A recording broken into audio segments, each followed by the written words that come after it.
Hello, and welcome to another episode of the Good Boxing Podcast. Yes, if you haven't watched the last episode, I have these glasses on because I did get LASIK and my eyes are very, very sensitive to light right now, and I'm kind of in the recovery process.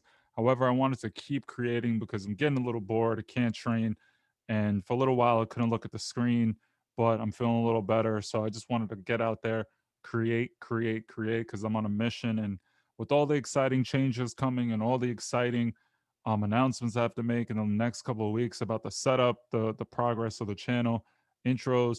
I'm really, really excited, and I just want to keep the momentum going and not lose what I got. So today, if you haven't checked out my Andy Ruiz versus not Andy Ruiz, my Dillian White versus Alexander Povetkin video, check that out. I kind of touch on a bunch of different things, including me wearing the shades.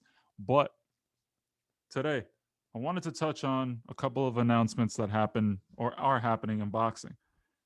Little by little, exhibition fights seem to be a recurring and just something that's here to stay. After the tremendous success of the Roy Jones and Mike Tyson fight, and you also had the Eric Morales versus Mikey Garcia exhibition that wasn't as widely renowned and out there. Exhibition fights seem to just be something that is enticing to a lot of different people. We all have fantasy matchups, and over the past couple of years, we've constantly had arguments between MMA fans and boxing fans about who would win a fight between X. We had the Floyd Mayweather versus Conor McGregor. Crossover sports and crossover fights have been something that everyone's been interested in, right? Truthfully, when you think about combat sports, UFC fans and boxing fans have certain things in common. We both love our sport and we both have appreciation for other sports, but we all think our sport is better than the other. So when the likes of a legend, right? Someone that accomplished so much in MMA, right?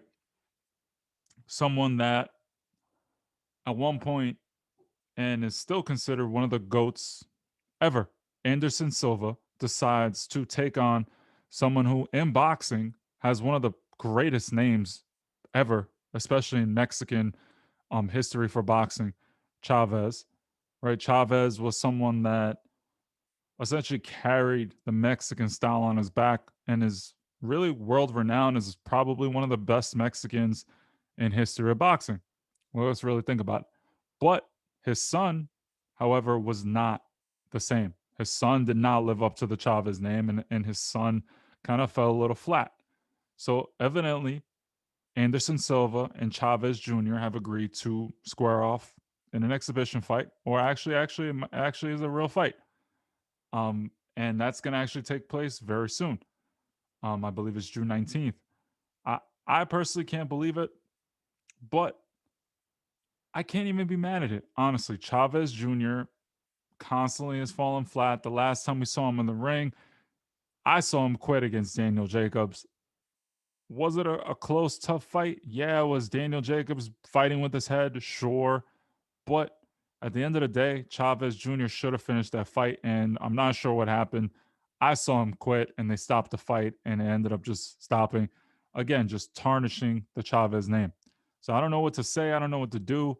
I don't really know how to take it, but this kind of fight makes sense. Anderson Silva clearly is fighting because either he has the itch to fight or he needs the money. And this is a fight that can certainly generate buzz and income for Anderson Silva. I think this fight's going to be fun. And you know what? I'm just going to go deeper with this because you also have Miguel Cotto versus Juan Manuel Marquez, where again, they're going to fight in an exhibition match. Clearly, there's some sort of money aspect or revenue generating aspect that are enticing these fighters to do this. They're retired. You could say whatever you want about investments. You could say you did this, you did that. But ultimately, when you're a fighter, you're a risk taker. You like the adrenaline. You like the fan support. You like the magnitude of the moment. You love all these things, and you're not going to make as much money as you are fighting doing other things. You can promote. You can do all these things, but as Oscar De La Hoya is showing us, as Floyd Mayweather is showing us, you make when you're a fighter the majority of your money fighting, and unfortunately, You get the itch. If the market's out there, you fight an exhibition fight where you don't have to go 12 grueling rounds. It doesn't have to be a war. You can maximize money without maximizing risk of injury. You're going to take it. And you know what? I'm really not mad at these fighters for taking it. There's a market out there. We always talk about fighters after boxing. And if, exhibition fights where fans want to pay to see their legend fight and not kill themselves in these fights where they're clearly over the hill and they're a sacrificial lamb for an up and coming young strong champion, if this is the way that fighters kind of solidify their retirement and kind of take care of themselves where they don't have to go out there and kill themselves, I'm never going to tell someone how to make money. And if this is what they want to do, let them do it. I don't see what the outrage is. I mean, look at the Oscar De La Hoya comeback. People are like, Oscar, you should be promoting your fighters. You should be doing this. You should be doing that. Oscar should be doing whatever the fuck he wants to do. I mean, he gave a lot to the sport. He tried, doing a promotional company, and clearly he's done a pretty good job and is successful at it, but clearly he's not going to generate the money that, for himself anyways, that fighting will. His comeback fight's going to generate massive amounts of income. People are going to pay to see Oscar De La Hoya, the Golden Boy.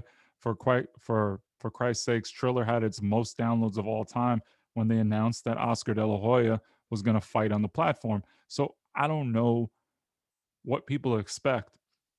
When you're a fighter, it's something you've been doing your whole life. It's been in basically ingrained in your life since you were a kid. You're in the promotional business. You're trying your best, but I'm sure it's Oscar's fault too. I'm not trying to say Oscar's a victim here, but he had issues with his main cash cow, Canelo. He had issues with Ryan Garcia. Right now, all he really has is Virgil Ortiz and a couple of other fighters, which, truthfully, let's be honest, he's not making the kind of money that he would have made if he fought.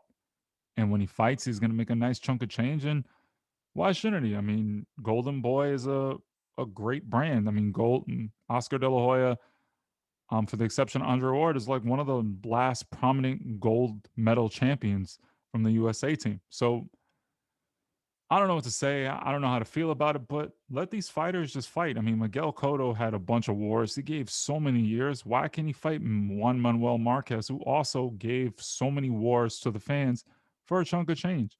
We know it's not a real fight. The fight didn't happen. We wanted to see it happen for real, but why should these guys put themselves in real danger again and fight? So that's the episode for today. Let me know how you feel about this. I have no problems with Anderson Silva fighting Chavez Jr. I think Chavez Jr. is going to beat him up in a boxing match, but fans are going to watch and people are going to generate money, generate interest, and the fight's just fun to have. Honestly, let these fighters fight. I don't know what you guys want. We're not going to get Errol Spence and Terrence Crawford every single month.